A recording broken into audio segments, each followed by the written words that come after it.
Oga, now wetin now? I do operation no. After today, I no go visit again. No, I no go. I don't see bad luck tire, but I never see bad luck when they like Jabez. Madam Faith, mama the mama, area mama. Let's make I hear you, so now only you get this town. Jabez, why you go to talk like this? Because na credit you won't buy. Hey mama, you know why they hear you like this now? Okay. I beg mama, give me garri, salt, groundnut. I beg add them to the money why they owe you. Jabez, I beg no verse. No be say no one sell this garri for you on credit. But Sansan enter this garri. If he says son enter the garri, no verse. Give me the Sansan garri like that. You be mumu.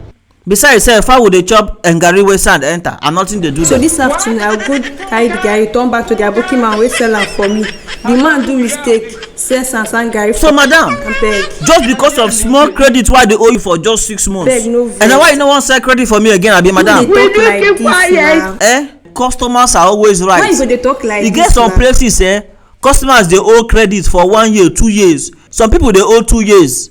Government sef dey owe, and they owe you. You can't dey frown face. Excuse me, sir. Okay. My name is Joseph. I am an affiliate marketer. I want to invite you to our seminar. 7 ways on how to become a millionaire in the next 7 days. Very interesting. Tell me more. So we are going to teach you. Tell me more. 7 ways on how to become a millionaire in the next 7 days. Wait, sorry, sir, I interrupt you. Sir. This place where I want to teach me how to become a millionaire in 7 days. Una dey share food for newcomers, na my question. You don't have problem at all. You don't have problem. No be to tell me say I no get problem or food na my problem. If I come this una affiliate marketing seminar, una go share food give me. See, let me tell you. Oya, tell me now. One of our boss started with 1 sachet of Indomie and 1 boiled egg, and now he owns a supermarket all over the world. Supermarket in that matter, all over the world. It's very simple. I dey ask for food, they tell me to bring 2 people. If this thing they give millions, how come you never get money make it changes your nonsense shoe? Change automatically.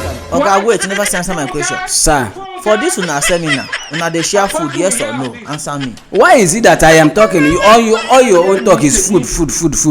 If we are sharing food, okay, let me tell you the truth. We are sharing food. See, Madam Faith. Yes, we are sharing food. You are a very stupid woman, oh. Jabez, so now you a stupid woman. You are a very heartless woman. See, Jabez, I swear, till I die, I'm not going to ever sell garri for you on credit again. I be credit na better thing.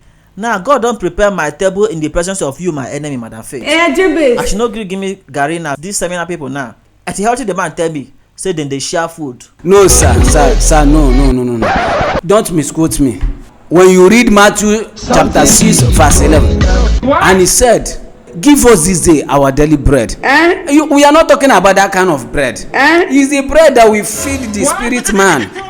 The food I'm talking about is the food that we are going to download in you. Food for thought, not the physical food that you eat. Wait, I don't understand. Okay, wait. So this food they tell me now, no be physical food. Now food for thought. You dey here they insult my helper when they dash me garri. Sir, we will download you with the food of motivation. I am talking about food for thought. If they never kill one motivational speaker, the rest no go hear something. Oga, now wetin now? I do operation no. After today, I no go visit again. No, I no go motivate anybody again.